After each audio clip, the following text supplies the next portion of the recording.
Welcome, everyone, to the Tuesday edition of Minions of the Zoo. It's Tuesday, so I'll be your keeper tonight. I'm Skep Tock. With me, I have minions Sanguine, Mathghamhain. Good evening, all. Prospero. Hello. The Hairy Channel. Good evening. And beloved friend of the minions, Irate Prostate. Hello, people. He of the doggy avatar. I hope everyone is having a better evening than our country is. And just kind of go around the horn here and ask people what they've done today. How was your day today, Sanguine? It's nice to have you with us, by the way. Usually you have to work, so this is an unexpected treat. Yeah, I have the day off today because I worked holiday. And my day was going fairly well. A bit down just in the past few moments, but that'll pass as things go. Yeah. Otherwise, doing rather well. Yourself? Oh, I can't complain. I'm not dead yet. So, and always better me, than the alternative. Yeah, it generally most days that's true. All right, how are you doing today? I'm good. You know, hanging in there. Is that your pup? Or is that my what? Is that your puppy in your avatar picture? It's Precious. Oh, that's Precious. Silence of the Lambs. Oh, Silence of the Yeah, that's right. That's right. It rubs the lotion on it. Yeah, yes. Exactly. Okay. And she falls down the well. Fucking dog. And that his neck. Smart girl blackmails the bad guy. Yeah, it's dog mails basically. Yeah, that was funny. It's great. It was a good comic touch. I thought light touch in a light, happy movie. Good. Yeah. Well, that's good. Good to see. Prospero, how are you doing tonight? Change it out. I'm doing well. I didn't spend much time on Twitter, which was good. Yeah. It was nice for my peace of mind. Your soul feels more poisoned than usual. Yes. I yesterday was a busy day, so today was more of a putter around kind of day. Problem avoidance day. Yeah. You know, there's still some closets with my name written on them, and I keep looking at them and going, no. It's just they stare at you balefully and, yes. and spitefully refuse to clean themselves out. They do, and I've got a dining room table full of stuff that needs to be packed up into the How car. long have you lived in that house?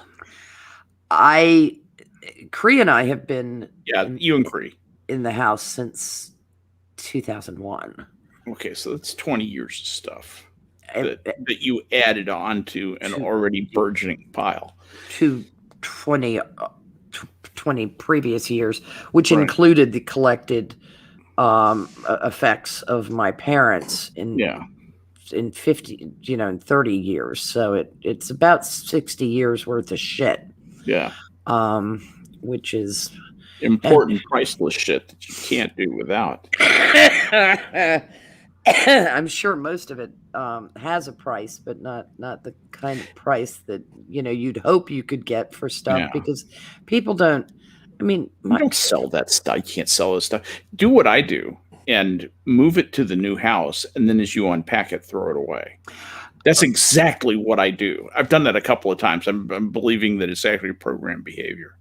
There are some things like boxes of papers and books and things like that in the attic that are in all likelihood not going to be gone through here because there's just too much to go through here.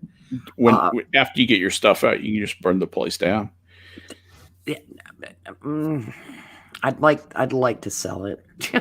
Just kidding, Susan. We're not. Yeah, no, just having a bit of fun. Although if I could asbestos wrap the attic, I would clean it via Flammenwerfer.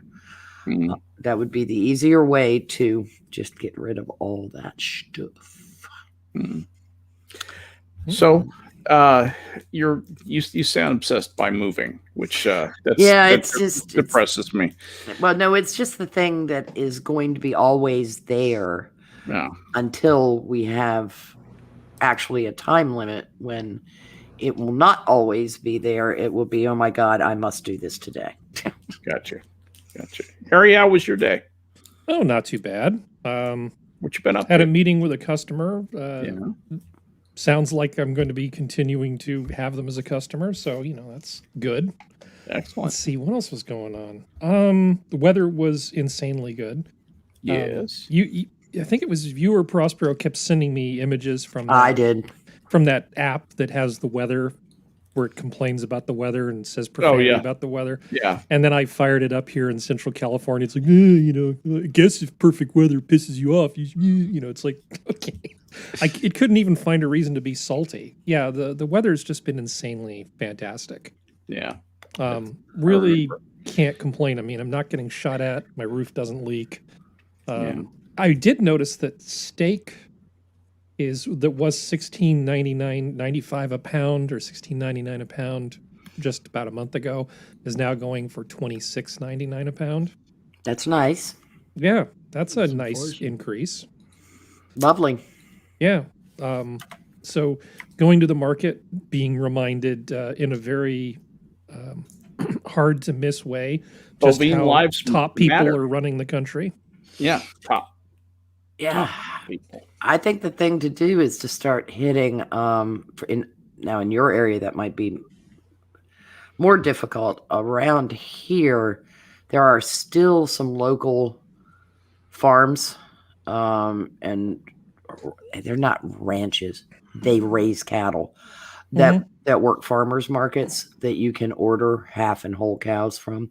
Because I'm beginning to think, for anybody that wants to have any form of beef on the regular, they're just going to have to save their pennies all year long and buy like a quarter cow or something like that, and then ration it out across the year, because the price points, we're supposed to get the CPI numbers this week, aren't we? Thursday, I think. That's going to be just a hoot, isn't it? Well, isn't Kamala in charge of that? I'm sure she'll get around to it. No, when she's she's too busy busy. saving Guatemala. She's busy at the border. She's taking care of the She's border. been to the border. At the border. She's past the border. Uh-huh. She's involved in sort of like border pre-crime, because why worry about the border when you can talk about, when you can go to Guatemala and make it so that people don't want to come to the U.S. to get free shit. Yeah. All I could think of, especially because she's blaming climate change and the Guatemala guy is blaming Biden. It's just, I would love to see her step off the plane back in the country and a band greeter playing "How Are Things in Guatemala." I don't know that song. It's "How Are Things in from Finian's Rainbow. Oh, Finian's Rainbow. It's the How Are Things in Guacamora? Sorry, it's Skep, also, what are you saying there? it's from Finian's Rainbow. Ah, yes. I was just thinking about the situation with the border, and it's just too hilarious. The Democrats just sort of made their bed here when they decided, she'll be fine. This person who was, torpedoed by Tulsi with one comment, who nobody liked, who was losing to Andrew Yang in her home state. Right. Yeah, let's just put her in charge of the free world. That seems like a great plan. Yeah. Anyway, sorry. So so that's a good thing. Harry, I gotta tell you, I had one of those vivid dreams last night, and it was Harry and I are gonna Monterey for a minute here. Okay. I dreamed that I was lost in Carmel Valley, and I wandered up the Laurellis grade, and I was trying to bushwhack my way across to Jack's Peak in my dream, which is actually a hike you can make without bushwhacking. But for some reason, I was feeling the need to go overland. And but anyway, in my dream, I thought, I wonder if Harry lives around here. Just one of those weird dreams, and I don't really remember much more about it. But I just thought you'd get a kick out of the reference to Jack's Peak. I assume you know where that is. Oh yeah. Yeah. So no, well, you weren't. I don't live there, but you weren't that far from one of my ex-girlfriend's houses. Oh, really? I'm sure her mom would hook you up with some German food. It'd be fine. Excellent. Is she no. on the Carmel Valley side, or is she on Yeah, the Carmel. Monterey She was side? in Carmel Valley. Oh, okay. Yeah, but more importantly, I guess the new Mac operating system is going to be called Monterey. That won't be confusing at all. And then today I look at your post that because I don't keep up with Apple operating system, that the new operating system is not going to be called CPM, but it's going to be called Monterey instead. Yeah. Well, I mean, it's one thing to talk about Big Sur and Catalina, and so I know those are place names.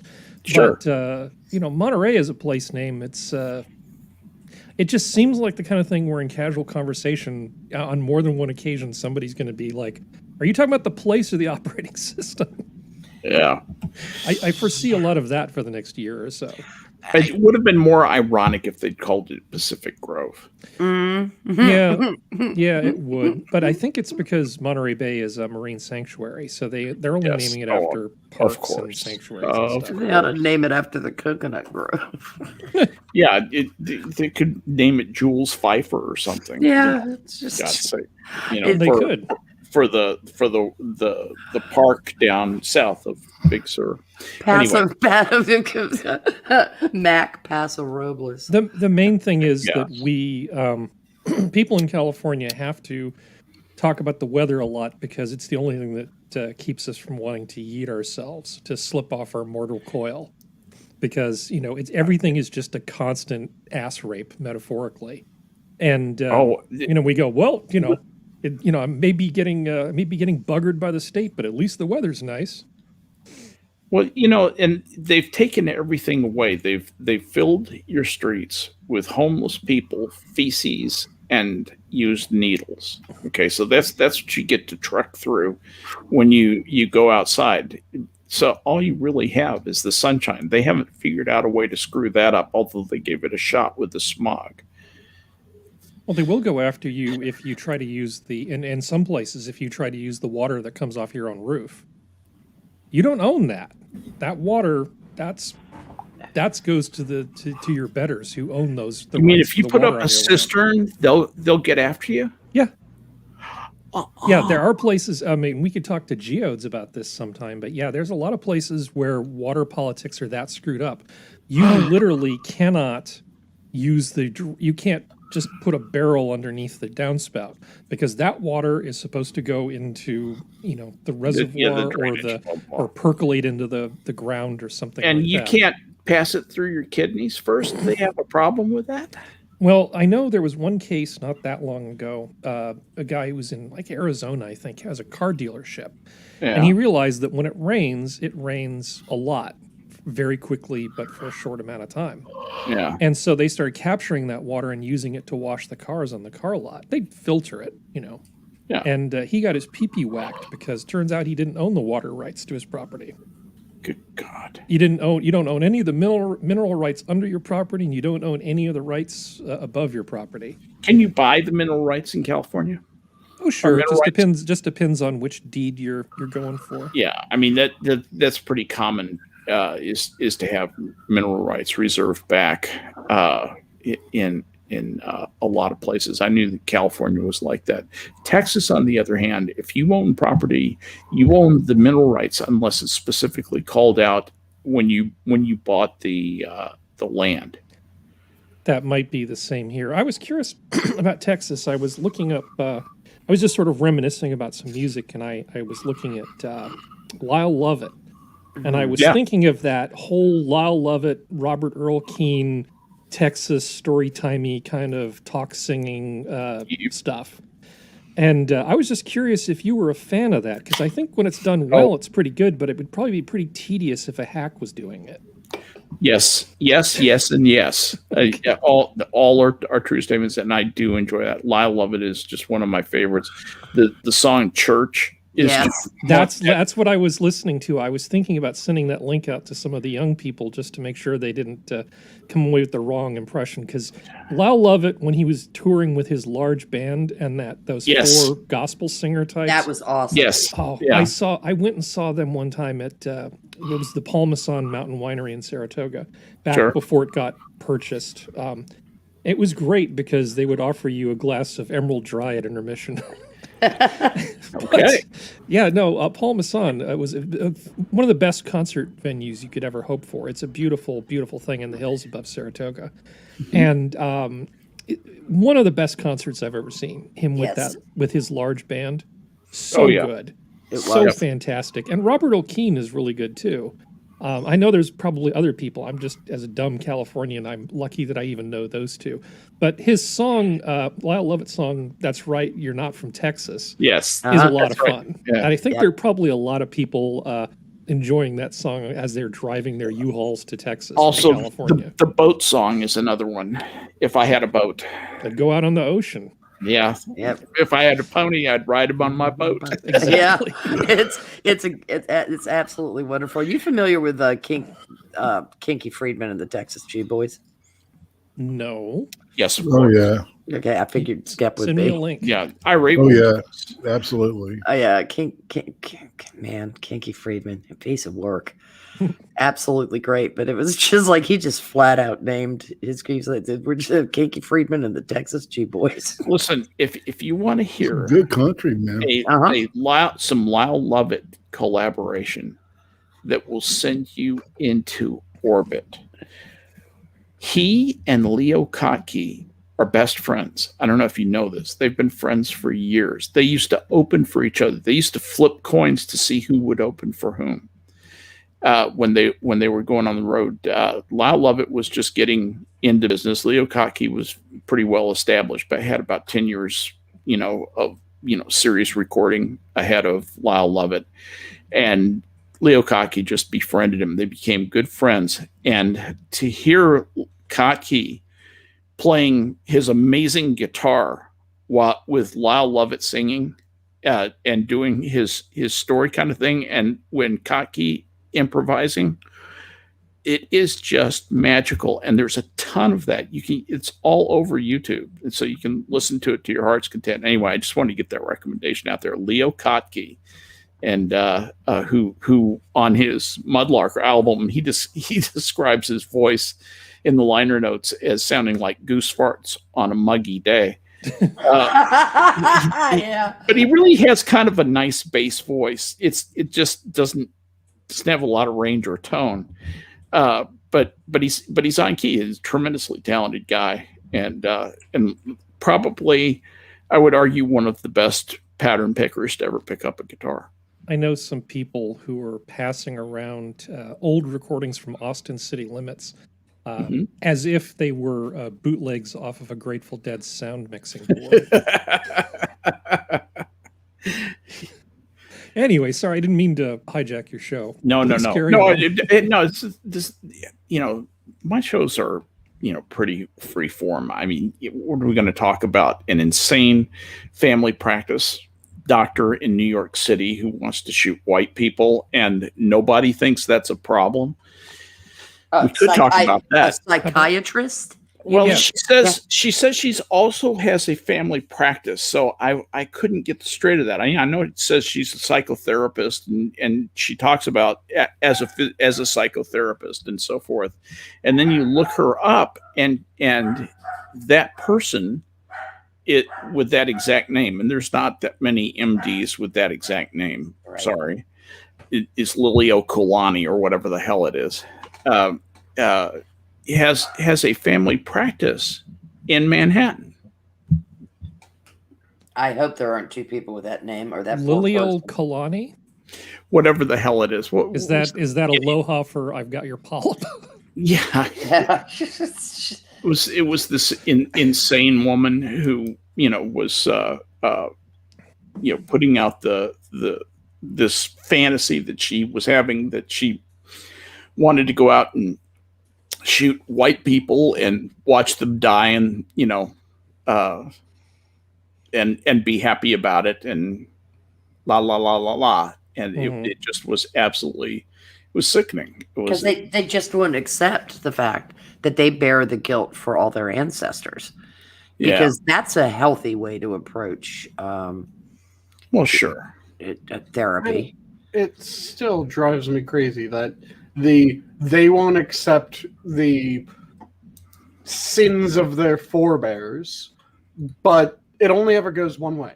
It is only ever, well, this group won't accept the sins of their forebears. Okay, so shall we talk about yours? What the fuck are you doing? Talking about sins of forebears. If one group needs to accept the sins of their forebears, then it should be everyone needs to accept the sins of their forebears. Yeah, and that when is everyone accepts the sins of their forebears. Okay, just to get her name out there, it's Dr. Aruna Kilanani. Kilanani. Okay. Dr. Aruna Kilanani. And she has a private practice in New York, which is listed, at least in one listing, as a family practice, but she says she's a psychotherapist and practices psychiatry. She was an English major undergraduate who got mainstreamed into University of Illinois. This is not University of Chicago. She went to University of Illinois at Chicago, which is basically a diploma mill medical school. It's Chicago. It's the worst medical school in Illinois. And they mainstream people who otherwise would not go to medical school, shall we say, for whatever reason. Like maybe they're not the strongest students, and they spoon feed them medicine and turn out a whole bunch of psychiatrists. Oh, good. Fantastic. So she is one of those. This is not an impressive woman. Even though she went to a non-challenging medical school, she did not make any honorary societies. I did a little checking out on her. She is not an impressive doctor in any way, shape, manner, or form. No, it's the fault of the patriarchy, my friend. Yeah, exactly. I've been keeping her down, So they're at Yale. She's an Instagram piece of shit whore model thing that mimics being a doctor. Yeah, basically.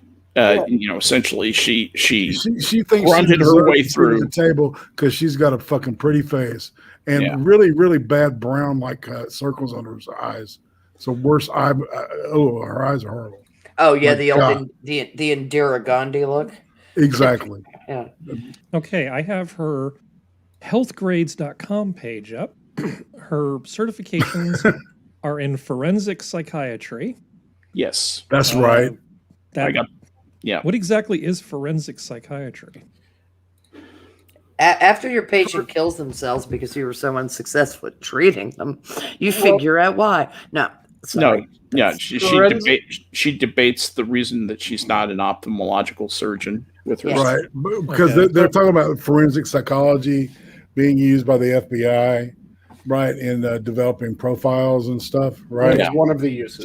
So it's forensic psychiatry. Yeah, it goes to 11. Don't you understand? in medicine, this is called in among doctors, when doctors get together, here's what they talk about when they see someone's a forensic psychiatrist or a public health guy.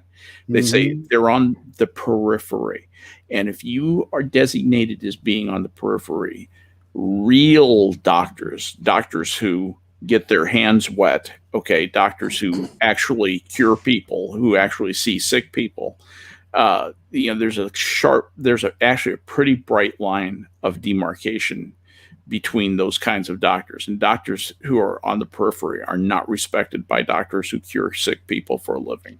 Well, she is accepting new patients, by the way, just if anybody's curious. Imagine my shock. She can't get work testifying in court as a forensics. Prospero, think about that for a minute. She's in Manhattan. Man-fucking-hattan.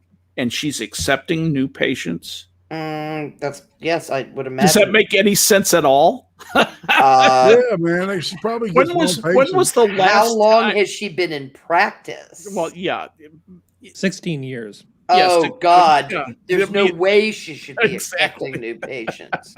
She should have had her patient roster absolutely full in less than 6 months practicing in Manhattan, and then it's by referral from existing patient only after that. I promise you that's the way that works. So that's somebody who has a revolving door of people who They come, they're disappointed, and they leave. And so she has to keep the her book fresh. She keeps threatening to kill them. Yeah. That might have something to do with it. She does have luscious bee-kissed lips, so she's got that going for her. Yeah, which is nice. Yeah, but what comes out of them is terrifying. So does Steve Shives. Oh, jeez. Thank you for that visual. You prick. You know, I have like a thing in my mind. You know, it's like a work safety thing. 361 days without an accident. You know, I was like at 361 days without thinking of Steve Shives. Now I've got to turn it back over to 0. Dang it. Bing, bing, bing. Tomorrow will be 01. Yeah, exactly. At least that was the reminder and not his dating profile. Oh, God. Oh yeah, well Brianna showed up again on Twitter shooting her mouth off about libertarians, and it was like, oh shit, that again. You know, because she goes dormant. Yes, she does. And you kind of forget about the Woo Goblin. Space Cat Gal is her Twitter handle. And then all of a sudden, she just vomits the most. No, that's not right. That's not right. That's what I was thinking. It's not Brianna Wu. It's Brianna Wu. It's just Brianna Wu, isn't it? I think so. Yeah, I think you're right. But it's Space Cat Gal is that's the parody. I mean, her latest take was that the entire Star Wars prequel trilogy, I'm presuming she's discussing by what she was talking about. Yeah. Is basically a treatise on why libertarianism is evil. You know, how she got to that. Yeah, really. I can't, you know. She's a funny person. Yes. I had an exchange with her on Twitter, and it was very cordial, but we were talking about barbecue. Yes. And it was like maybe a year or two, maybe 2 years ago. It had to have been about 2 years ago. And I'd been really active on Twitter for maybe 6 or 7 months.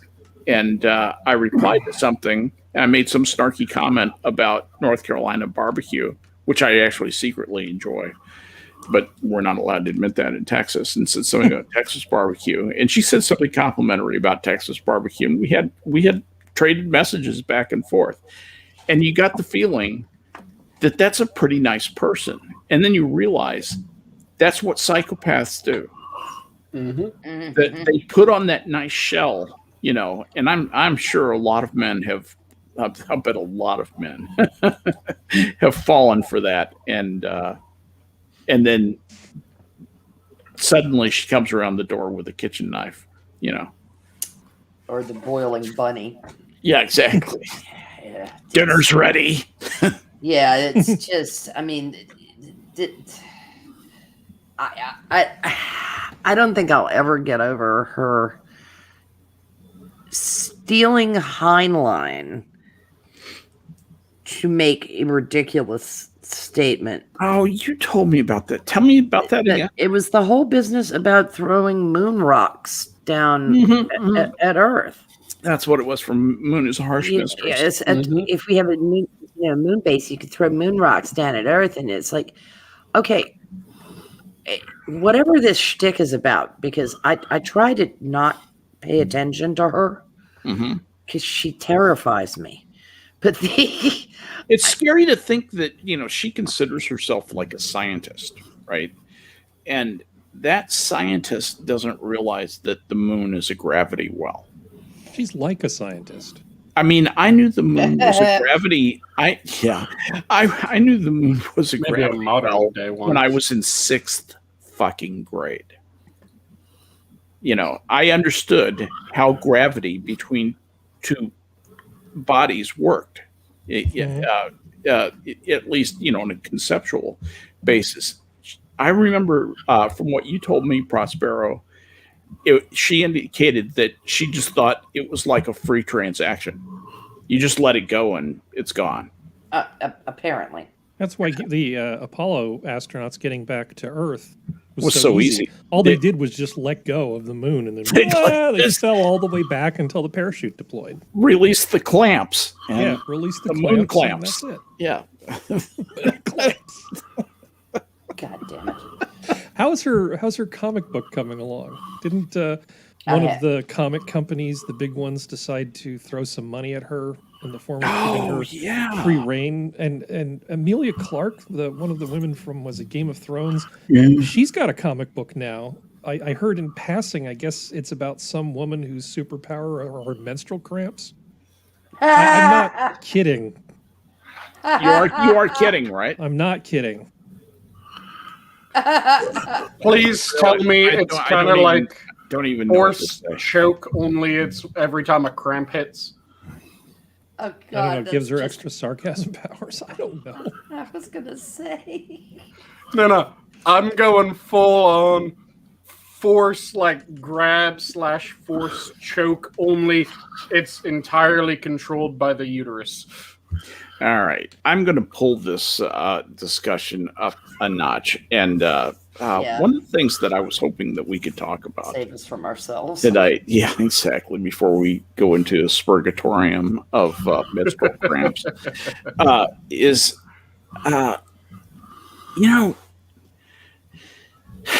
I watched the new Breaking Points, new Sager and Ball vehicle, and where they get a lot more creative control over their show.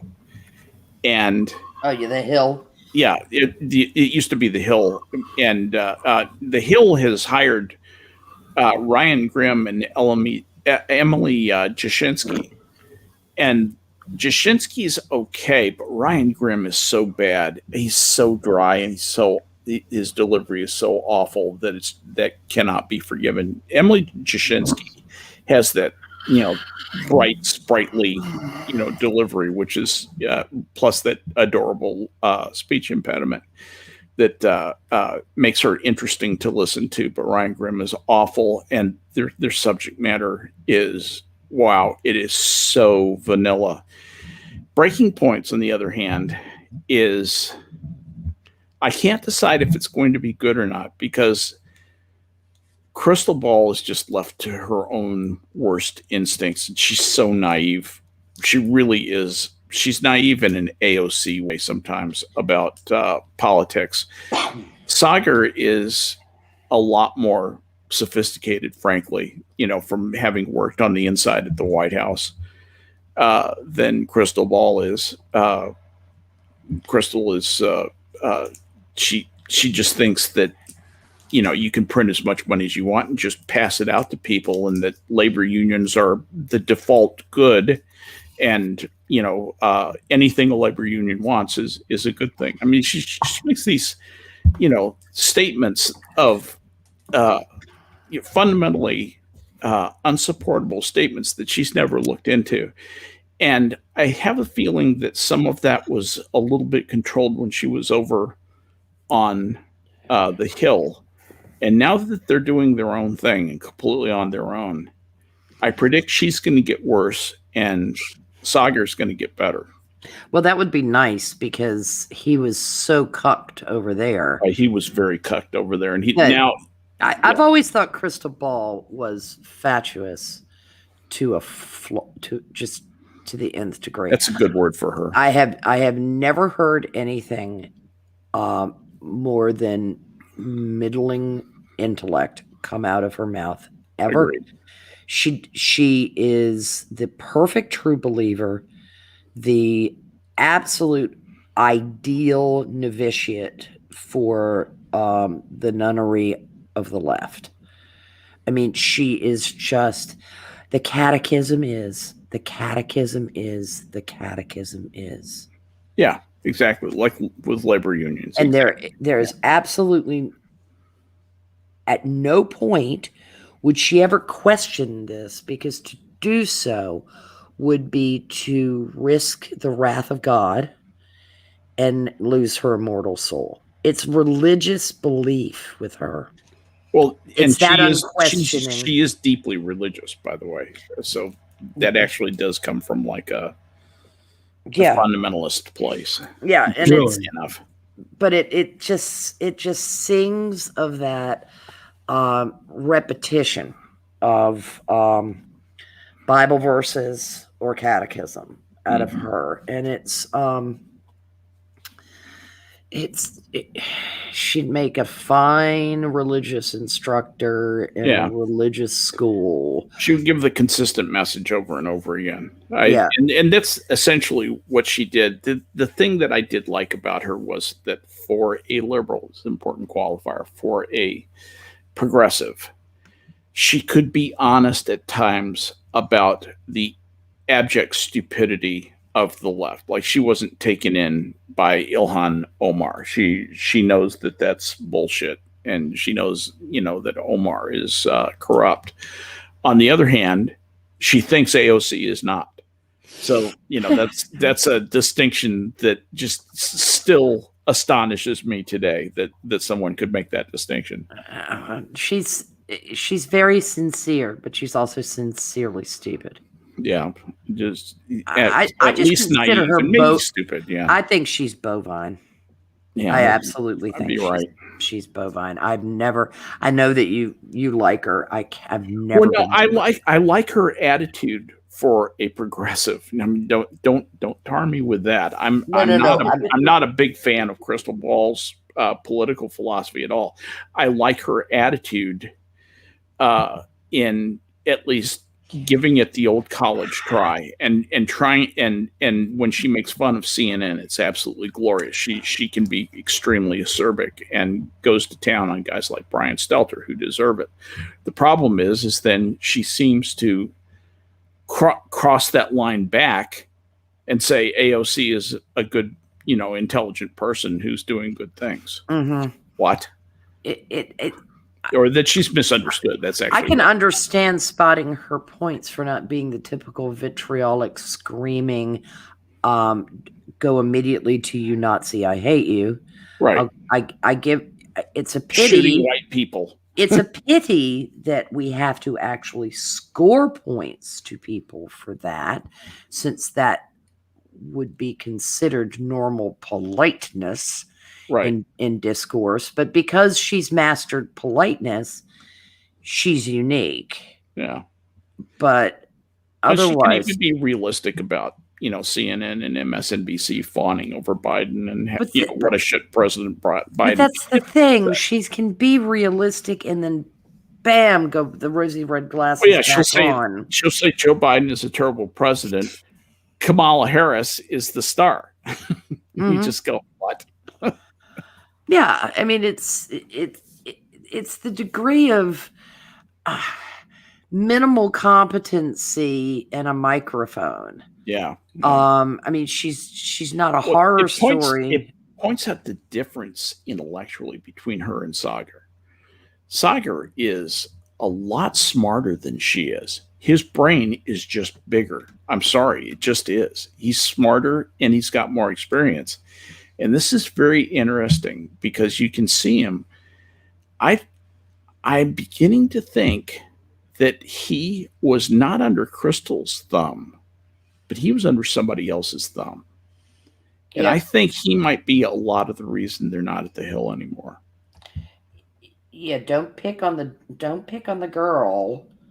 You can't pick on her. Treat her with kid gloves. She's our sweetie star. But I just can't imagine spending my day planning to have a discussion show with somebody like her. No. Oh my God, no. It would be slow death. And because she's nice, I mean, and basically a decent human being, right? Right. It's like kicking a puppy. Yeah. To really let her have it with both barrels, which is Right. precisely what she deserves. Because unless someone takes her by the shoulders and rattles her, she's not going to notice her own inconsistencies and her own hypocrisies. Well, that's an interesting thing.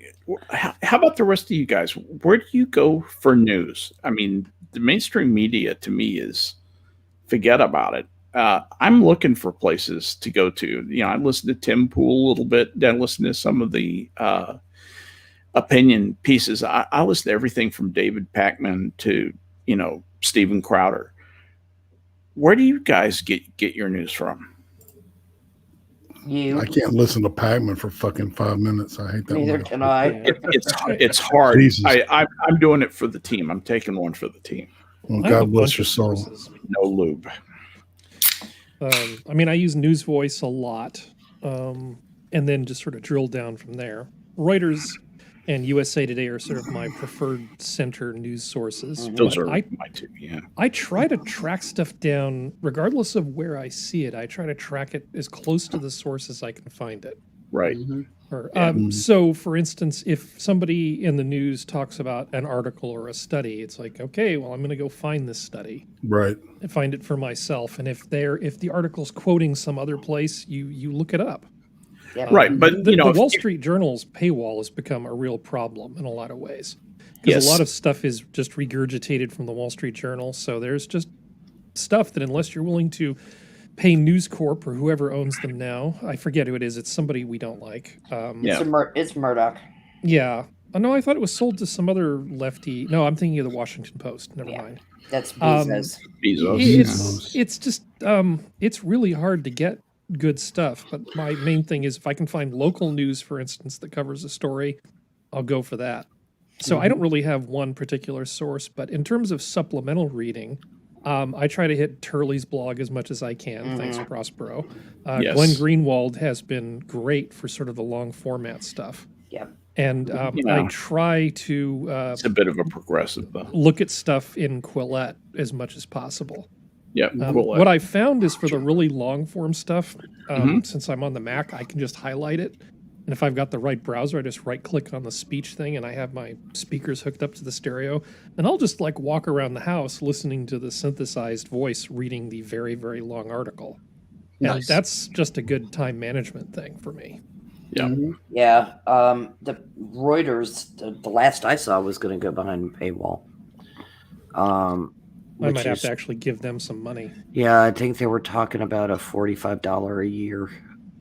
Reuters is going behind a paywall. Really? That was, I saw that about a month ago, that Reuters, and I was like, oh God, not you guys, please. Because, you know, it used to be AP, but not anymore. Yeah. They used to be pretty reliable because they were basically straight up newswire. Yeah, but like 2 years ago, they just went to crap. They got opiniony. They got very opiniony. They got a little woke. They were anti-Trump is what it was. Reuters postpones paywall Yeah. amid Refinitiv dispute. Reuters News postponed the launch of its website paywall following a dispute with financial data provider Refinitiv over whether the move would breach news supply agreement between the two companies. So there you go. They're ironing that out, but it looks like the corporate direction is definitely to go behind a paywall. And it's going to be $34.99 a month for access to its website. That is Holy fuck. That's ridiculous. How much did you say again? I'm reading $35 from a the month. article. In April, Reuters announced it would plan to charge $34.99 a month for access to its website, which has been available for free. Reuters chief marketing officer Josh London called the launch the largest digital transformation at Reuters in a decade. He then put the barrel of a 9mm in his mouth and pulled the trigger. Yeah. That's Can I gonna sell destroy short them. on Reuters? I was just going to say, see you later, alligator. What all that told me was that they were in trouble if they need cash that badly, because that, I mean, you can get a subscription to a lot of major newspapers on that. You know, here's your $1 a month for the first 6 months. Absolutely And insane. then what you do is you cancel it at the 6 months, and then you go and you pick it up again after like a 2-week wait. And you can pay $1 a month. You can pay $5 a month, maybe. Yeah. I mean, I could possibly justify $60 a month for access to Reuters. What is the But Wall not- Street Journal amount, Harry? Do you know? It's been a long time since I was a subscriber, so I really don't know. Yeah, You can definitely get the teaser rate for like 6 months for not much at all. It's really cheap. It's like and then you just a few cancel. dollars. You cancel it, and then you get restart another it. sock account. Well, the I next- used to have a subscription. I used to have my company buy me a subscription because it actually was a good newspaper for a very long time. Mhm. Yeah. And $4 a month. $4 it was a like month. $200 something a year. Yeah. For the digital thing. But I mean, just to round out the news sources, I try to hit Science Magazine as much as possible. By the way, I've- digital on Wall Street Journal is $134.99 for 2 years. Yeah, that's not terrible, but I still No. don't want to give them any money. Exactly. But then there's, Science Magazine is very good. There's a few other science things that are good, but News Voice has just been fantastic. I give them Yeah. $5 a month and feel pretty good about it because for just news in general without any kind of specialty, that's easily the best source I know of at the moment. I might have to start. I just don't want to. We canceled our newspaper subscription because they were just puking up everything WAPO posted. And almost every day, Cree would be like, why should I subscribe to these assholes when I could subscribe to the Washington Post if that's all they're going to do? You know, It seems like there's only like 3 groups, and that's fairly generous, that are actually generating the initial stories, and then everyone else just kind of goes, okay, we're going to have a writer that their sole job is to rip it from one of these 3 sources. It's Well, that's a bit it. more than that, but it's not much. It's not. I only disagree with you on the details. I can tell you there are a number of good newspapers out there that are probably worth considering. Los Angeles Times actually does really good work on a lot of stuff. Yeah, they And still there have have been investigators. Right. There have been a few times when I've been like, should I get a super cheap subscription to the LA Times? Because really they do still have investigators. They still send people out to actually do stuff. And some of the Bay Area, San Francisco Bay Area stations actually do some kind of real journalism, but not so much in the newspaper arena, but more local TV stuff. Yeah, the local TV people have gotten better because the news, the major news generating companies have all basically signed on to that. We're reporters, not investigators. Well, I'm sorry, but if you don't investigate what you're, how can you separate like that? I mean, Yeah. that's like the CNN crash and burn The model. regurgitators. Yeah. You got to break news. News You're not breaking entertainers is news. what Polly calls them, and he's correct. And You have like to I break said, news occasionally, otherwise you're not really an investigator.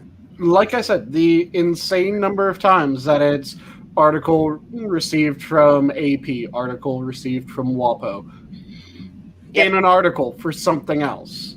And it always seems to be AP and WAPO. Yep. They do occasionally somebody will cite Reuters. But that is usually in a longer form Yep. article where they will then cite a Reuters article. But almost everything else is AP WAPO. AP WAPO. AP Wire, courtesy Washington Post, that kind of thing. And it's and occasionally New York Times. Mm-hmm. Isn't it interesting in all this, nobody has said, I look at MSNBC and I look at CNN. Why would I do either of those things? Exactly. Why would any of us, but so many people who are allegedly sophisticated. One guy I know, he was a captain in the Navy. He's my best friend from high school. 30 years in the Navy. Captain, he's an attorney. He's not just an attorney, he actually has a master's degree that you get after you go to law school. It's another year of law school, they call it. He's an eminent guy. I mean, was a major player in the government, and he watches CNN every night. Yeah, I keep on going back and forth, and I can't decide which it is. CNN is either a long-distance, non-invasive form of a lobotomy, or Well, no, but here's the point that I'm trying to make: is that is a sophisticated, influential person. That's a person who influences hundreds, maybe thousands of people with his opinion. He gets his information from CNN. Yeah, CNN is very influential with the liberal cognoscente. They are. With a lot of the wonks. That's Yes. where they get their news from. But for the ones who don't think that CNN is quite progressive enough, it's MSNBC. Absolutely. Good friend of mine, who graduated Phi Beta Kappa, one of the smartest people I know. He lives on a steady drip from MSNBC. Yeah. Holy shit. One of the things that is a skill that I wish more people had, and I recommend people hone this skill, is the ability to read a proper article, proper scientific article, journal article, research paper, because there's so many times where something will be reported in the news. The best example that I have, because it is constantly being brought up to this day, it is a zombie paper from the Obama, I think it was FBI or DOJ. DOD. It was DOD. That's the Yes. white supremacy one. No, I'm not. I'm talking about the zombie drills. That was actually scenario. CDC, I thought. What was Yeah, CDC? the CDC had the pandemic response as it was a zombie pandemic. But that was Right. a PR thing that a bunch Yeah. of people willfully misinterpreted, in my opinion. Yep, they did. But the one that I'm talking about is either the DOJ or the FBI put out this massive paper that was researching the threat level of groups within the United States. And it was looking at terroristic attacks and the number of people that died from terroristic attacks within the United States and what the motivation behind those attacks were. Yeah, I And- saw that table. Yep, everyone was reporting that this bit of research found that white supremacists were the most dangerous group in America. And it was on the news constantly. White supremacists, most dangerous group in America, as shown by this research into terrorist attacks. And there were several major problems with this paper that anyone that actually could read a paper would immediately recognize. First off, the dates that they chose, ridiculously cherry-picked. There were Because certain things they wanted to bracket out, shall we say. yes. So it was like November of 2001. Well, it was just fatally flawed based on the cherry pick dates. But Cherry said pick dates, something and then interesting that kind of got my interest. Sanguine, what rules do you have for reading an article that would help people to read articles rigorously? so If you had to formulate what the things you do are that discipline you to get the meaning out of a technical article and to validate it as not being a piece of shit, what are those? So if I'm trying to go through a paper somewhat quickly, then there's certain sections that I will go to if I need additional information, but Which kind of sections skip are over. those? The introduction, for instance. Okay. So I'll read the abstract because the abstract is the paper concentrated. Right. That's how it should be, at least. There are some exceptions to this. So read through the abstract. Then I jump down to methods. And I read through the methods because that's where you'll find how they're doing their calculations, how they actually did their research, and all that important information. Because if it's fucked in that section, it's fucked. there's no saving that paper. It is, if, for example, does it also include their assumptions in the methods section? Methods should have absolutely no assumptions. It should be, these are the groups that we analyzed. These are how we analyzed this. This was the actual approach that we took to perform this experiment. So, for instance, in a biology paper, it would explain let's take a flawed paper to begin with, the Seralini paper. That's one that you hit the methods section and you just go, oh, this entire thing's fucked. It's useless. Because what tipped you off in that paper that was useless? The type of knockout mouse that they used. Probably need to explain what a knockout mouse is. So knockout mice are laboratory specific breeds of mice that have specific genes turned off. So you can get a bunch of different types of knockout mice. Why would you produce a mouse like that? Because they can become extremely useful to test certain aspects. So if you're trying to test ways of weight loss is a really good example. You can knock out the genes that produce leptin, which is one of the major proteins that's produced in order to signal that you're full. And there's hunger satisfier, right? Yep. There's people that are born without leptin. So if you're trying to come up with a way of treating people that are unable to produce leptin, you knock out the leptin gene in a knockout mouse, and you're able to run the test. There's certain other uses. So if you're testing various antibiotics, you can make a mouse a better model species. A model species is a species that you use instead of a human. So you want it to be as similar to humans as you can make it. So build a better mouse and the world will be the path to your door. You can make the mouse more appropriate for your specific type of study. Does anybody get that? Yes. Anyone? Bueller? Yeah. The problem with the ones that were used in the Seralini paper is that they have a very well-known issue, and that is that they form tumors after a very specific amount of time. A ridiculous number of tumors. Without getting into the specific example, the attributes of the examples, getting back to your methodology, because that's the interesting part of this. So you go through and you look at methods and you say, okay, this is inconsistent. That's a poor procedure. I know empirically that this is bad. I know this paper is not worth my time. Or if you read through that and you say, hey, this stuff looks pretty tight, I think I can, it's worth investing more of my time in going through that. What other sections do you look at? If the methods are beautifully airtight, the next thing that I do is I look at the raw data section.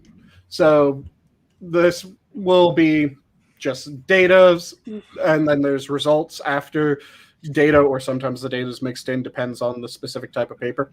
So, and you're looking for cherry-picked data or incomplete data or data that... I'm looking for incomplete data, and I'm looking for... Since I just read their methodology, I know how they analyzed the data, because that will be explained in the methodology. Yeah. So then when I'm looking at the data, I read through. Normally they'll have a nice, beautiful chart that you can use and shit like that makes it just easier to read, so you don't have to go entirely through the data section. But read the data section to make sure that the data is there, it is present, it is being grouped in the ways that they said it would be grouped in the methodology. Do you do any analysis on like the default and the alternative hypothesis in the paper? I will once I reach the next section. So when I'm looking at the data section, it's normally just making sure that everything seems above board at that point. Mm-hmm. And then I'll read through the conclusion. Sometimes it's results and conclusion. Yeah. And then if that goes with the data that they showed, and there's nothing that immediately sticks out at me, if it's driven, if the conclusion is driven by the data and exactly presented consistent with their methods, okay. Yep. Then I will do just a couple quick checks to make sure that, yep, this does actually work. So I'll run through the calculation real quick and make sure that, yep, I got the same result. I might not check their confidence levels and shit like that as long as the math works out. If I reach the conclusions and it doesn't make sense with the data, that excites me a little bit more, because then it becomes, okay, so what fuckery did they do? Yeah. And that's where the FBI paper that I mentioned earlier, the DOJ, whichever one it was. All right, I was trying that data was fucked. My reason for taking you through that, and thank you for that expose. That was very well done. I appreciate that. Is that we live in a time when more information, even technical information, is accessible to more people than ever before. Used to be this stuff lived in a library, and that was learning to research in a library was an art in and of itself, kind of a black art. People would, people thought that this stuff had to be reserved to the people in the field and so forth. Nowadays, you can read yourself up and be able to make judgments on certain types of issues that have the same validity as the judgment made by someone who spent their life in that field, because you have access to the same data and can reason as well as they can. This is causing a big shift in the way people are thinking. Academia is not taking this well. There are a lot of people who hate the autodidacts, the people who read their own information and get up to speed and stuff. And some of the results are awful. So sometimes you get people like AOC who reads a few words and actually thinks she knows something. That's what she is too stupid to realize that she doesn't really know anything, and she's too stupid to recognize the depths of her own ignorance. She hasn't learned some basic lessons about learning and understanding knowledge, managing knowledge to intellectual humility. Yeah, well, exactly. The intellectual humility that comes from doing hard intellectual work for a number of years, and that's something that's obviously missing from her. I remember when she made that witless comment about the Middle East, and the interviewer said, "Well, what do you mean?" And she said, "Oh, well, I'm not really an expert on that." She didn't even know where Syria was. She's a complete airhead, but she reads a few words and thinks she knows things. Well, academics who want to protect their turf, so to speak, and reserve the expertise to the ivory towers and not to the hoi polloi like me, who can get on the internet and research just darn near anything. They hate people like us, people like the people on this show, for example, who will go out and find out whatever they need to in whatever manner they do. And that's why I wanted to have Sanguine go through that. How do you read a paper? How does he read a paper? Because those methods that Sanguine talked about are available to anybody who's reasonably intelligent and has a little bit of intellectual sophistication at all. Anybody can do what Sanguine was just talking about. And you can go and get yourself up to speed on these questions and have an opinion that's meaningful, and add it to the international conversation on things. I don't really know where I'm going with this. I just think it's I think it's a sea change. When I think to myself being back in college, particularly undergraduate, where I was in this gigantic. Northwestern had one of the biggest libraries in the United States the years that I went there. It just is a gigantic thing. It looked like 2001 Space Odyssey. It was all ultra modern brutalist architecture, things completely made out of concrete. But but it had miles and miles and miles of books. It had millions and millions of volumes of books, and I just loved the place. I haunted that library. You could not get me out of there. It was my internet. That was my internet. That was the place I loved to go and just spend. And a lot of times I could study. I had managed to study for 20 minutes, and then I'd blow that off and get interested in something else. I didn't realize I was spurging out, but that's what I was doing. I was just going down spurg hole after spurg hole myself, and suddenly, somebody comes up, sir, it's 2 a.m. We're closed up now. And just to introduce everyone to something that I like to think of as a researcher's friend and academ's enemy. If you haven't heard of Sci-Hub and you're trying to get access to a paper that is behind a paywall, because if it's a scientific paper, it will almost always be behind a paywall. Sci-Hub. Sci-Hub is the answer. It's a SCHUB, by the way, in case anybody wants to know what that is. Removing the barriers in the way of science or something like that. Yeah. Its website keeps on having to change, but there's a number of sites that they've made around it, like, is Sci-Hub up? And where is Sci-Hub? And you're able to route yourself to Sci-Hub. You get the link to whatever paywalled paper it was. So just the link to the initial paywall site, and you punch in that link and it will pull up the full paper for you with all the figures, with all the images and graphs and everything like that. So it is absolutely amazing. Like I said, it's the researcher's friend and academ's enemy. And that's, by the way, it comes as an extension on Chrome. Oh, it does. Just so everybody knows. I didn't know if you guys knew that. I did not. Yes, and so you can you can download the extension and unpack it. You get the Sci-Hub folder with the code, and then just check the developer mode in the upper right hand corner, and you say load unpacked extension button, and when that comes up, it will highlight the folder Sci-Hub.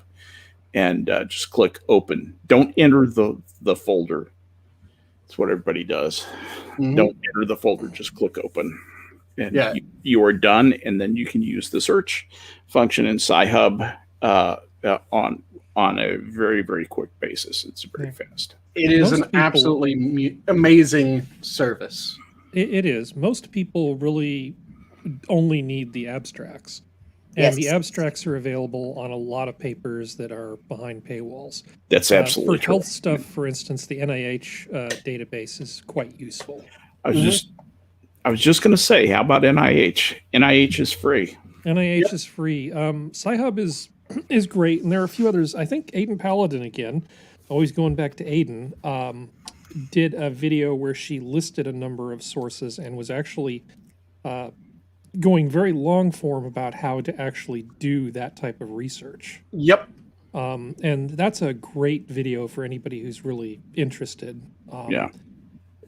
Now, for people who are not looking at papers, if you're trying to figure out the difference between truth and fiction, there's a combination of factors. First of all, a lot of the bigger sources already have a well-deserved reputation. It's not rocket science to figure out what the bias is ideologically for most of the large organizations. And if you don't know what it is, you can go to some place like MediaBiasFactCheck.com, which will happily rate hundreds of different news sources and tell you what their bias tends to be. But leaving that aside, what I usually do is I try to look at the valence of the words that are used. If you're reading something and they're using emotionally charged language surrounding it in something that's supposed to be a news piece, not an opinion piece, that's an indication that you're dealing with something that's partisan. Now, it doesn't tell you which side it's leaning to. Then you have to look at what kind of valence there is. Am I reading propaganda? Am I reading a hit piece? And it does not take a lot of training to figure that out. The next level is looking at, are they providing facts to back up the claims being made? So cross-reference is also very useful. And then beyond that, you can actually start scanning it to see, okay, a lot of times when you're trying to make a point for rhetorical reasons, there'll be a logical disconnect. And these arguments aren't nearly as hard to get through as the technical ones you were describing. But you can usually read something where they say A, B, C, ... a miracle occurs, D. And you can detect those little a miracle occurs moments pretty easily if you're just sort of good at critical reading. But honestly, just between reputation and the valence of the words, you can get 90% of the way there. And also, because it is something that is important to mention and 100% accurate, the chat said, Cannibalistic Wizard tossed in when we were talking about how to get access to scientific papers. What he said is actually true of, if you're looking for a scientific paper, you can also email the scientists themselves. More likely than not, they'll send you the info for free because a lot of them fucking hate these papers as well. And yeah, that's fairly fucking accurate. Well, it's not just papers. It's papers, news, articles, books. Yep. Google Scholar is also useful for some things. I can tell you, well, without doxing myself too badly, companies like Elsevier invest a lot of money in monetizing this kind of information. Yep. And the universities, and Elsevier is not the only one, but it's one of the bigger ones. They the bane of my college. Yeah, so pretty much if you don't have access to an account through work or through school, a lot of stuff is just behind a paywall and you're not even going to find it on Sci-Hub. So that idea about contacting the authors, if you can sort of track them down from the abstracts, very, very good idea. Though Sci-Hub is constantly expanding, so there have been a couple times where I've tried to find a paper. At one point, wasn't able to find it. A week later, I tried to find the same exact paper, and it was there. Well, also, researchers will often have websites associated with the university they're with. Yep. And sometimes they'll put up versions of it on their own websites. So you can go there. Yep. Or blogs in some cases. Those that really don't like seeing their research published behind paywalls. Just simply because there are still some people out there that don't just want the peer reviewing that goes into prior to the paper being published. But they want continued commentary from the community. Yeah, the universities like the money that they that they get in payment from companies like Elsevier. Yeah, the universities like it, but do the actual scientists? That's the question. Elsevier does do a value add because one of the things that they do is they employ PhDs who know about natural language processing to do things like provide highly optimized search engines that can help you weed your way through all of the different stuff that's out there. So it's not just about access if you already know it, but it's about the research tools to find the information you're looking for. So they charge for that, and I don't begrudge them the ability to do something like that. But even using a reprint from an article in, say, Science Magazine, you're looking at like $20 and up to be able to just reprint an entire PDF. And also how far back their paywalled stuff goes is one of the most irksome things, because you can sometimes just be trying to find background information on a topic. You're not looking for the latest and greatest info. You're just looking for enough to be able to work through something.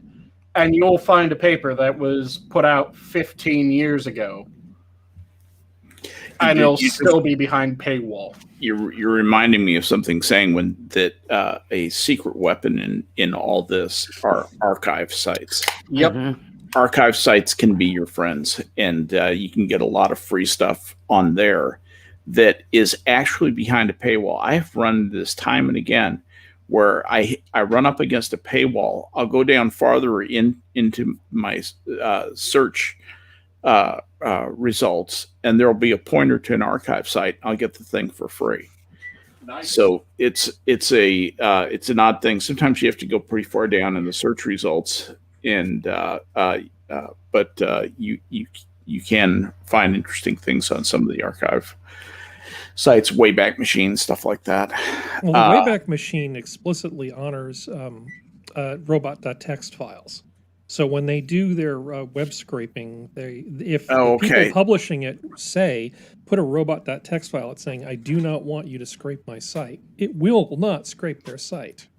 That's true, but I think there are a lot of sites who don't have that. That's on them. Detail. Yeah, exactly. That's the way I feel about it too. One of the things that I wanted to do, kind of divert this to Irate a little bit. Irate knows a lot more about popular music than I do, and when what are good sources for information about rock artists and rock history and stuff like that? When you're going to look up stuff about a group, where do you go? How do you approach that? I don't know. I just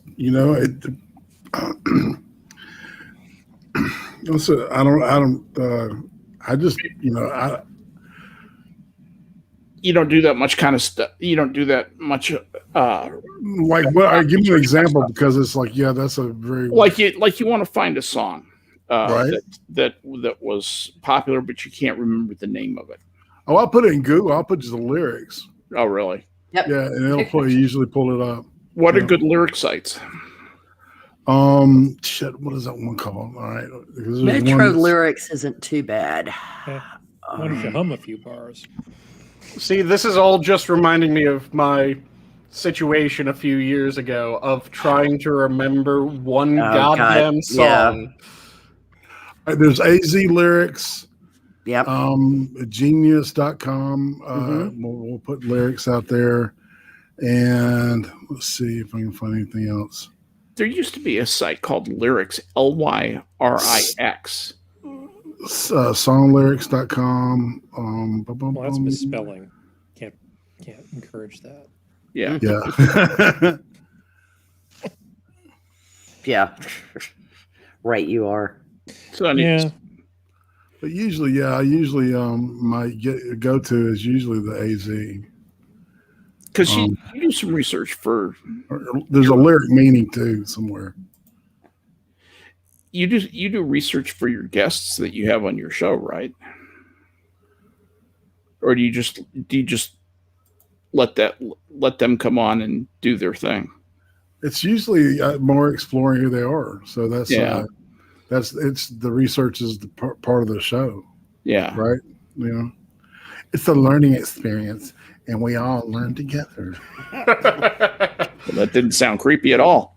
Now that voice, if That's Irate, my Brian Stelter voice. if Irate, Stop it right now. if Irate would only interview Harry doing Bob Ross, No, it's not going to happen. we could reach peak absolute horror. Yeah, that would be super. The only good thing That's about one that happy accident. happening would be that maybe people would stop questioning whether I'm actually Scribe. Yes. There's And- that. After hearing that voice, Irate, suddenly the when was your first erection question makes a lot more sense. Yeah, doesn't it? Well, and I don't always pop that on everybody. It just depends on the person. Well, if it's a Japanese person, that has a completely different meaning. They're thinking you're talking about voting. Yeah. And what color were Nah. your pants when you were standing at the chalkboard? Were you Front or lucky? back? Were you lucky enough to be wearing dark pants, or were you in khakis? I see the gentleman dresses to the left. Yeah. Yeah, no, it's yeah. I should I say love the young Wiener. master. Yeah. Southpaw, huh? Okay. Good times growing up with a penis. Yep. That's a Yeah. perfect description from everything I've heard. It's just like, what are you doing? Yeah. Stop I thinking. think you're the first one I pulled that one out on too. Nice. I swear to God, I really do. I really think it's like The perfect person to ask that question. right. It's like, well, you know, 'cause, all right. So there's a certain order, you know, as to the way I've got the questions and stuff, and so depending on the thing, it's like if I know the person, you know, well enough, you know, I know we can get a little, a little froggy and have some fun, right? Mhm. Sure. And take it that way. So that's I'd like to thank you for not asking me that question. you're very welcome. Now, and I wouldn't dare do that with a lady, you know, and you know, it depends on Or with you me. know, or you. Shit. Now I just get the mental Got you to image say of at some point Irate asking someone, "So when's the first time that you ended up blue walled?" I'm sitting here looking. Yeah, I just realized You know what? you've had about half of our chat on your show. Mm-hmm. Pretty much. Terry, Dr. Keeve. Not Maniac Man though. Have I had check your logic? I don't think you've had Logic on. Yeah, you know, check your logic reminds me of Jack, and I get he and Jack Gunsky confused because of their voices sometimes. Well, yeah, you had Gunsky on. Yeah, I know I did. I had Gunsky, Terry, of course, Terry D. Got a FTW Nil.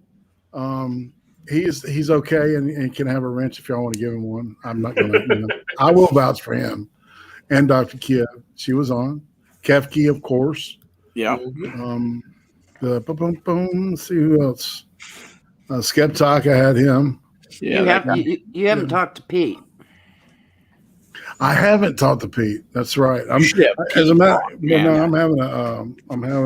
I've got a list of people.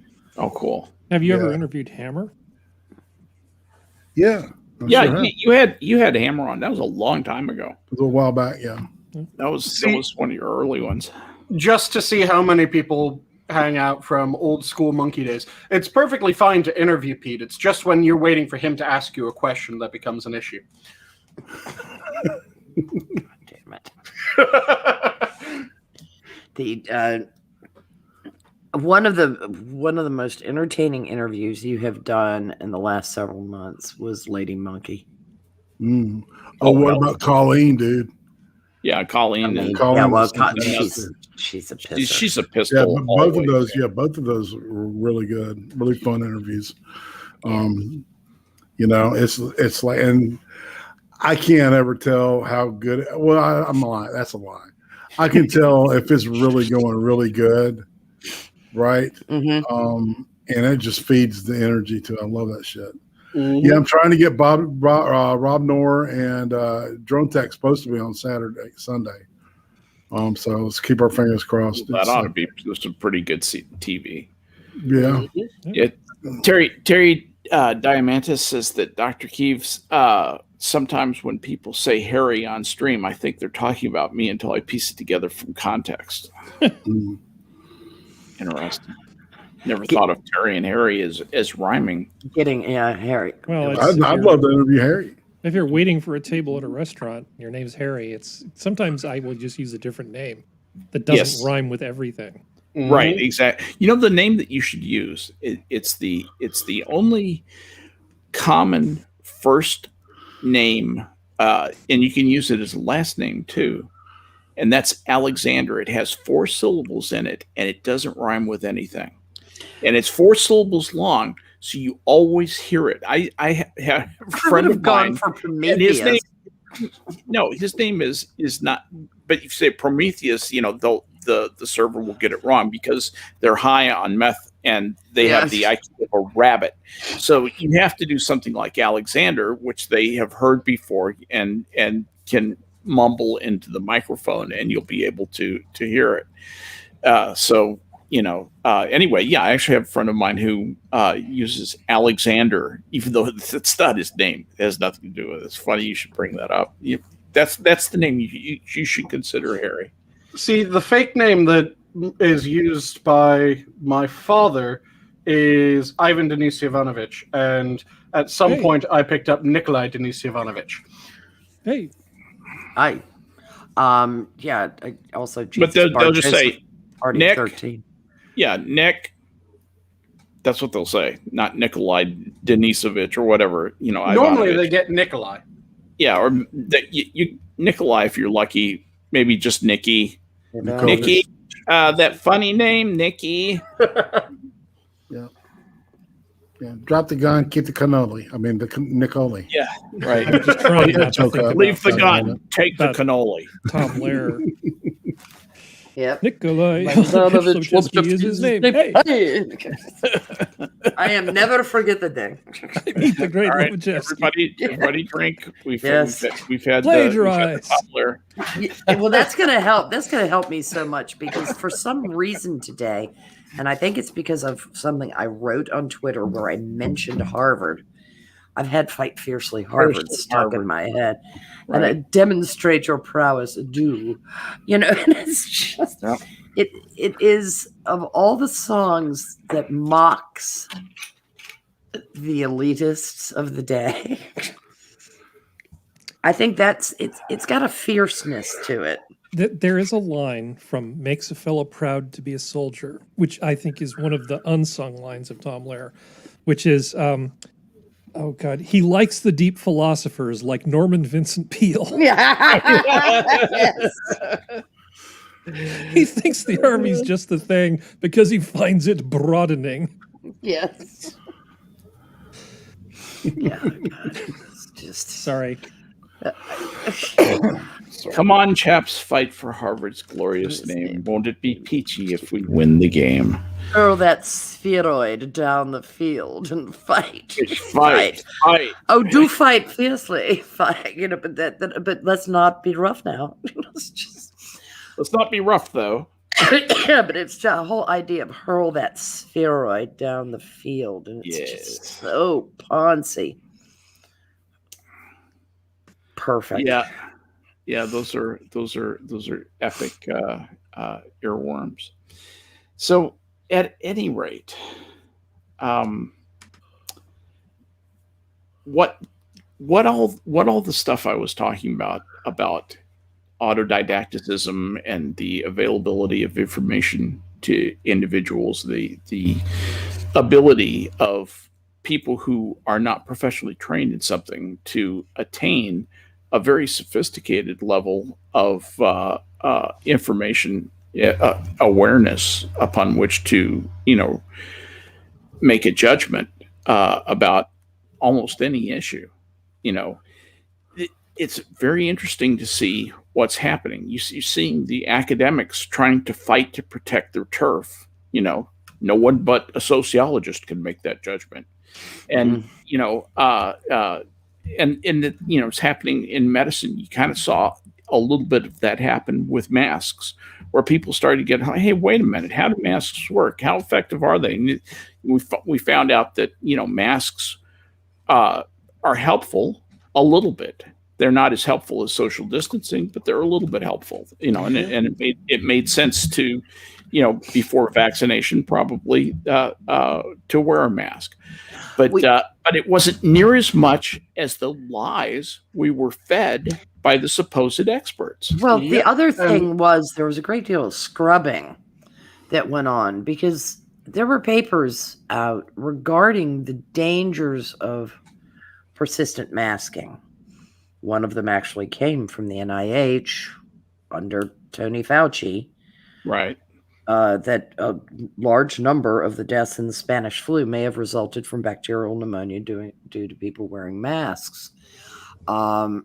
When you wear a mask and you don't clean it periodically, here's what happens, ladies and gentlemen. We're going to have a little bacteriological aside just for a moment. You continue to breathe mucus. Mucus comes out of your mouth, believe it or not. Every breath you take, a little bit of mucus comes out of your mouth. Little globules of mucus infest that they get caught in the mask. That's actually how masks do provide their little bit of protection, is entrapping those globules of, they call them spicules actually, of spit and mucus that come out of your mouth that are just coated with virus and germs and whatever. So what happens is you make a little pad of these, a little garden of bacteria, of aerobic upper respiratory bacteria that live in this mask. And then you do the smart thing, you put it over your mouth and your nose, where that bacteria garden can just begin to feed back into your face until you get what is called an overgrowth, for which the layman's term is infection. An infection is nothing more than the success of a colony of bacteria, or an area of viral success, where they have outproduced the predator organisms, or the organisms that compete for nutrition in that area, to where they become the dominant organism. And if it's a toxin producing organism, that can kill you. Okay. Mm-hmm. Some grow faster than others. Some, there are a lot of variables in there. But one of the smart things to do is to not put a bacteria garden over your nose and mouth. Correct. That's dumb baseball. Yeah. Now, the point I was making really wasn't about the old NIH article, even though that was one of those that was mentioned and then memory hold. But the New England Journal of Medicine had written an article about masks, primarily in being used in hospitals and surgical wards, to reduce bacterial exposure. That they were not good filtration and this, that, and the other. This was something that was around right when masks were being discussed, February, March, April of 2020. And then suddenly, as if, I don't know, someone was reminded about where the source of one's bank account came from. The New England Journal of Medicine was just just absolutely everything is marvelous and wonderful and glorious that comes from the CDC and the WHO. Right. And they're fully bought in. And it was one by one of these research journals, leading medical experts who initially were skeptical and then all of a sudden were on board, because I don't know who wrote them the check, but somebody wrote them the check. Yeah. And it was actually noticeable that all heresy was struck from the medical discourse. And then we saw the attack on HCQ go full bore. And by the way, of course, now reportage is coming out regarding the zinc HCQ, azithromycin in proper dosing, was very effective on ventilated patients. And may I say that was said on my show a long time ago. You remember the show that you and I talked about that, and several of you guys may have been on the show back then. We talked about that exactly, and I couldn't believe that they weren't going down that road and exploring that. It was very interesting. This is the only time I've ever look. I was not dialed in, nor were a lot of us, because the body counts have to be a certain level before we notice large outbreak of viral disease. Yeah. SARS. Not to mention trends. SARS 1. We noticed it, but it was kind of contained. Yeah. There were not a large number of doses, and it wasn't really pandemic. It didn't engirdle the earth, and it didn't appear that it was going to become fucking endemic in our lives. Ditto with MERS. They were concerning outbreaks of respiratory syndromes, but a bit like Legionnaire's disease, where there were hot spots, but not chronic outbreaks. Yeah. So this is the first time we were pretty much held captive by medical reporting, trying to source information, trying to find information. And it is the only time in my life that I can recall, rather than hearing throw everything at it but the kitchen sink, as if you were fighting a forest fire. Yeah. to try this, try that, try the other thing, because you had such incredibly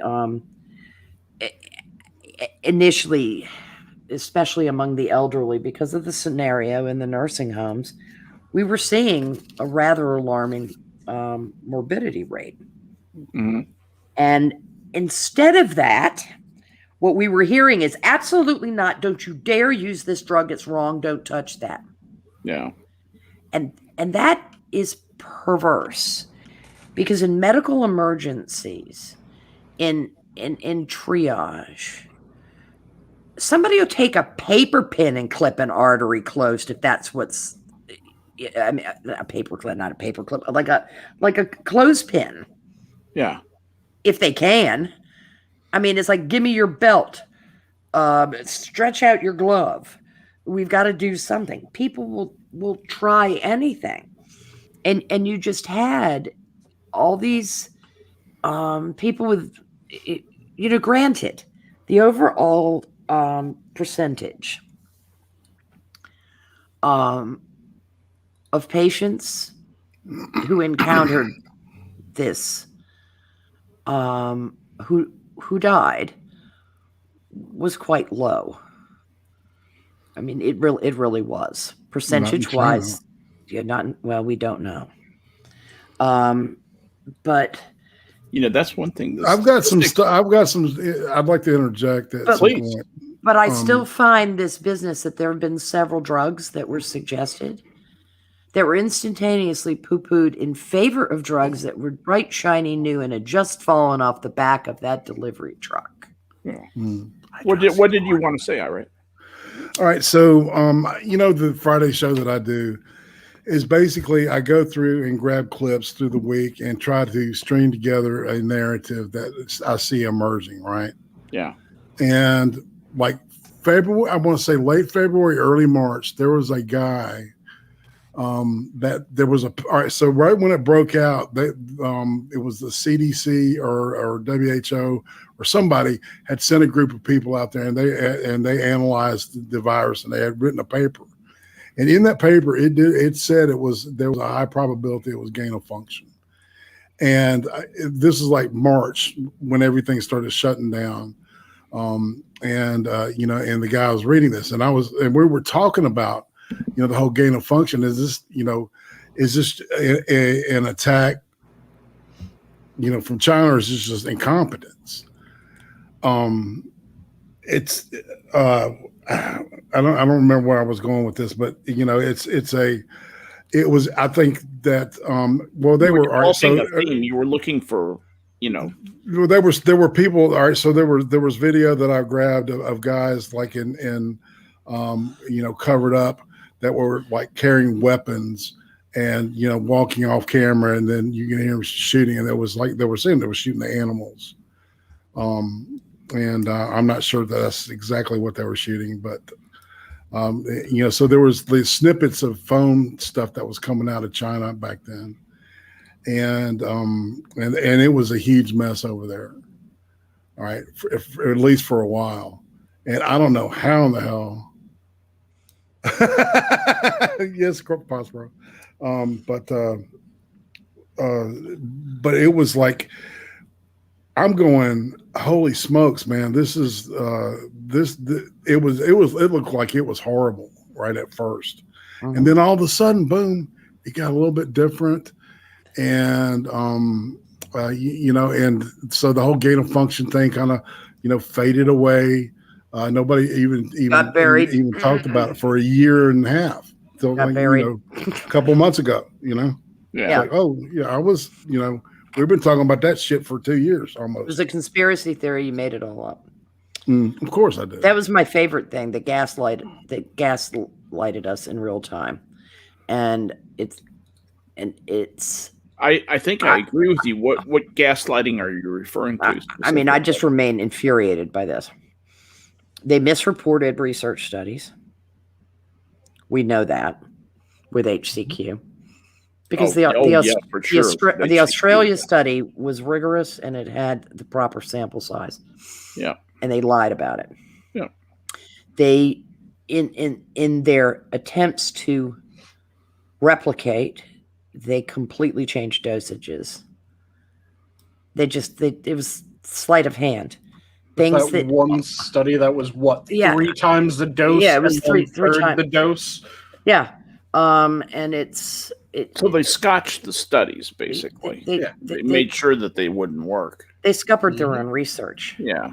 And that is sinister, and it is vile, and it is a sign that, well, follow the money. Who funded those studies? And that, all right. So, and here's my thing about this. Okay. I have a feeling that they're guarding this shit because the whole realize what a big giant money titty the whole research thing is now, right? How it's like snowballed since the 50s, 60s, 70s, and 80s is when AIDS and all that shit, it picked up momentum, right? What about all the money that's going to climate change science? See, if this was bullshit, I think that's what they're really terrified about is people starting to look into that stuff. Well, how easily we were told that the East Anglia emails were a bunch of disgruntled and jealous scientists, and people lapped that shit up, and it was nothing of the sort. It was we got 9 years, man. Yeah, and we were told in 1989 that we were in a death spiral. 12 years then. Yeah, and Donut Hole. Remember that? That came and went. These Mayan calendars are entertaining, but they don't mean anything. I think they had more credence than shit you see on CNN now. These are just a bunch of charlatan Nostradamuses that are very, very irritating. Is it Nostradamus? It would be charlatan Nostradamus. But Nostradamus. Nostradamuses, I think, is the proper term. Yeah, but this, and then you have the filtration of information. What offends me very, very deeply, very, very deeply, and I can't even bring up the I prefer pectin portion of this broadcast, except that this plays a part in it. We definitely want to be careful there. Is the sinister nature of a group of individuals who will do anything to change the power structures to suit them. And the cost to humanity is utterly disregarded because there is a contempt for the pleb. There is nothing but contempt for the pleb from the elite. And I mean, that's been made abundantly clear to us in many, many other ways. If you were paying attention, you realized that government is in service to itself. It is not in service to this. It's not in service to the people, but no, it says on all the. I know it does, and it's all the pretty plaques and all the statues and all that shit. Yeah, all those awards. Doesn't it though?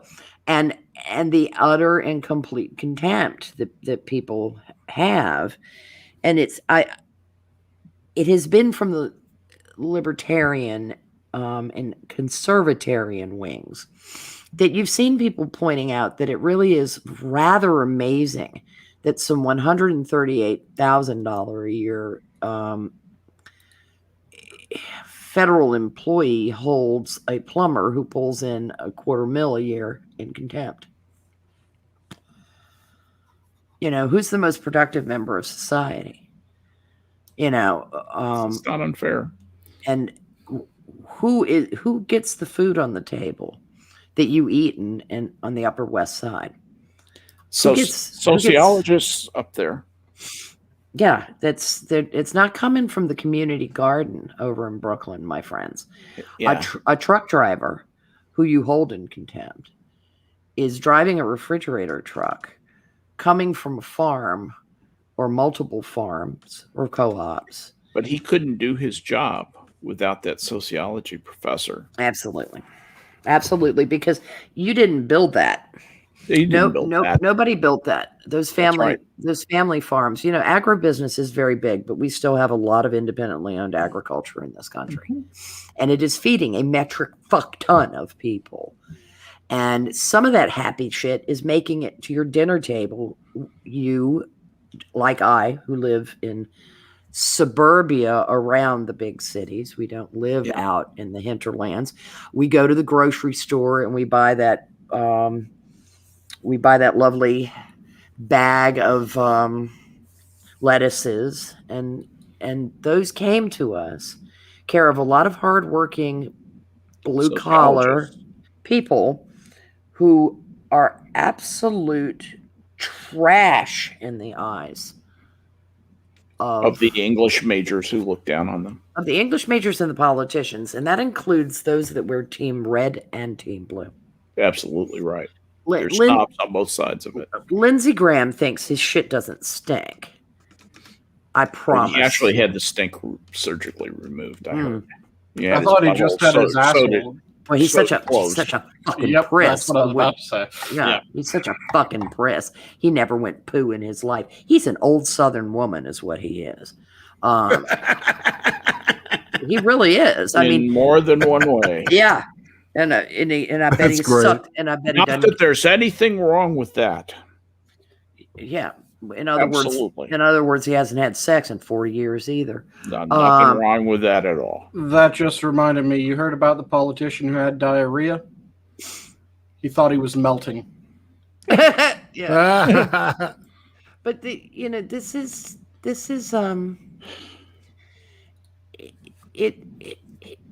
was like an amazing year for me. How so? It was kind of watching some people get red suppositoried because they weren't going to swallow the red pill, but they had it shoved up their ass at the boot of the government. And just to see kind of somebody who probably would have been very much trust the experts, like Brett Weinstein. At one point in his life, Uncle Brett. Yeah, he's learned some hard life lessons. Yes, he has over the past 3 years. I think he's better for it. Actually, he is. Skepticism is important in science. It's in my middle name. It is crucial in science. It is heterodoxy. Is what got us where we are, not orthodoxy. See, the thing is that everyone always likes to talk about the scientific consensus. They always forget the most important word that is meant to be in that phrase, which is the begrudging scientific consensus. Yeah, it's orthodoxy exists in science and always has existed in science, but science pushed back against the church, which controlled so much education and information for so long in Western Europe. It pushed back. There became universal truths recognized. Yeah. That bled out, that no matter how many Galileos you took and strung up and made them recant their heresies, it didn't matter because the genie was out of the bottle. Then the Reformation kind of blew the lid off uniform orthodoxy throughout Europe religiously. And then in societies had, with the death of serfdom and the rise of the middle class and yada, yada, yada, rise of educated classes, information, the printing press, information began to be shared. And it was very difficult to maintain orthodoxy. We still are highly orthodox people. We're very hierarchical. This is kind of a human thing. There are accepted norms and truths that we stick to. When you say we are orthodox people, what do you mean? How are you using the term? I'm talking about orthodox. Socially, cultural norms. We accept a lot. You're saying we're normative, really. We're very normative. We accept a lot of what we were taught in schools as valid and truthful. we don't spend a lot of time questioning a lot of the information we get. It's why CNN is still on the air, and it's why MSNBC is still in the air. If I they agree. were, Those are normative phenomena. yeah, Very if they were ever exposed to any form of intellectual rigor, they would have collapsed ages ago. Yeah. You The can't problem make, is people get comfortable. yes, They just want to do the same old habit. They want to sit in front of the news, something that sounds like the news. It almost doesn't even matter that it has content or not.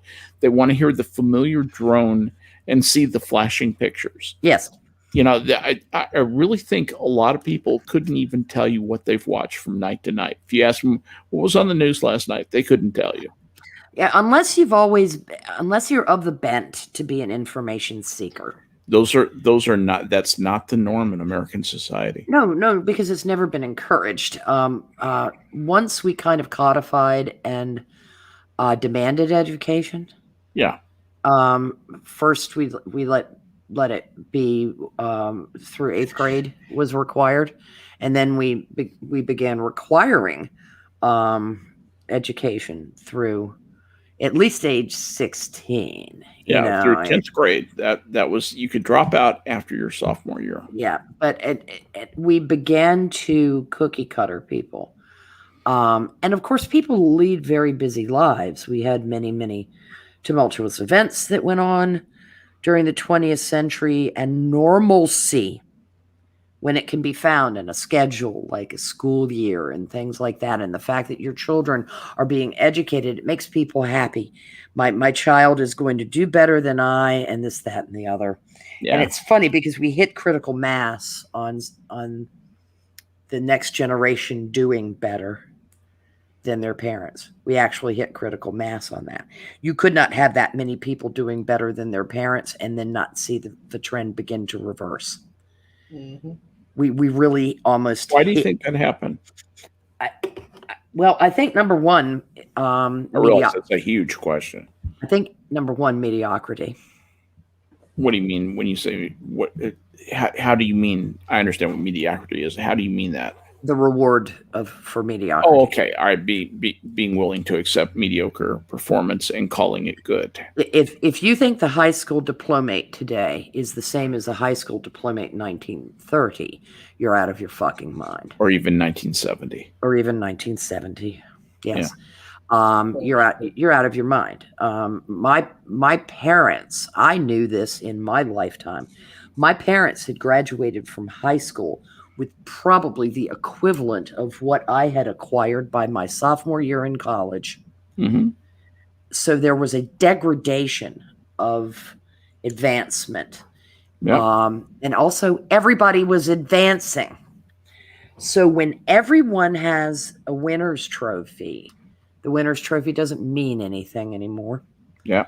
And then we created the higher education mill, where if you think K through 12 education has achieved tremendous heights of mediocrity, hold my beer, said higher education, because they have managed to diplomate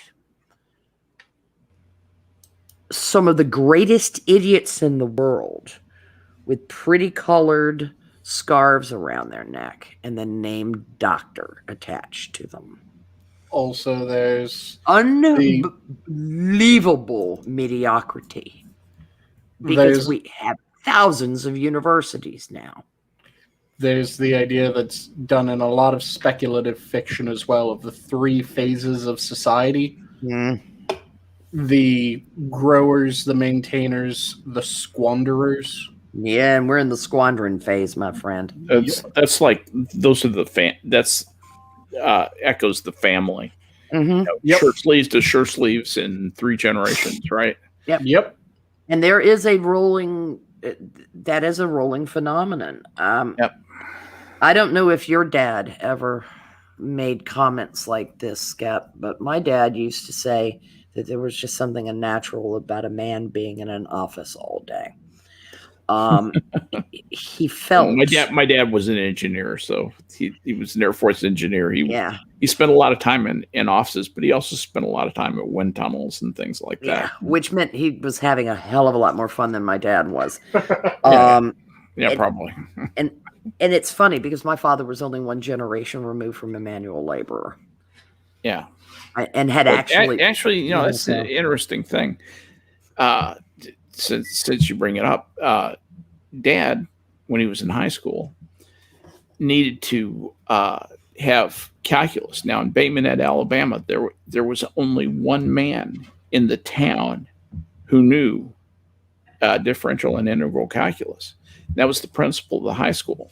Mm-hmm. So Dad would mow his lawn on Saturday morning in return for a 3-hour calculus lesson that afternoon. Yeah, you traded labor for education. It was constantly done. My father traded his labor. That's how he got into Marion Institute, which is how he eventually got into. That was the prep school from which he got into Annapolis. If you don't challenge yourself, you'll never learn your limits. Mm-hmm. But my dad had to do outdoor and had to do manual labor to earn the money to go to college. And now what we have, I mentioned this on Twitter the other day. We had the GI Bill, which I thought was a very good idea because it was an extra reward for service. Right. And it wasn't service guaranteed citizenship, but it was service guaranteed opportunity for education. And we've yeeted that. Yeah. In favor of the gender studies mill, where we have government, where we have government-backed educational loans, which have, I can't blame the universities for entrepreneurship, right? If the government's going to back the money that's rolling into them, why wouldn't they hire more staff, more administrators, build prettier buildings, plant more flowers, roll down more sod, and produce more bullshit? Yeah. We're too late in the seminar this evening to go into what an evil student loan forgiveness actually is, and how immoral, how absolutely immoral it is to take money from a person to pay off another person's loan when the person who is paying off the loan did not enter into the loan. He's not a party to the loan. He never gave consent for the loan, and he benefited not at all from that loan. Right. And don't tell me that he benefits societally from this asshole with a gender studies degree. Fuck right off. Or even a history degree, because I'm sorry, at this point we have too many history majors. Yeah, you probably have too many anthropologists too. But you would love it, Skep, if I was just in charge of the world for a week. I could fix a lot of stuff in a week. Would you reinstitute placement programs at every university and college? What's the first thing you'd cut, Harry?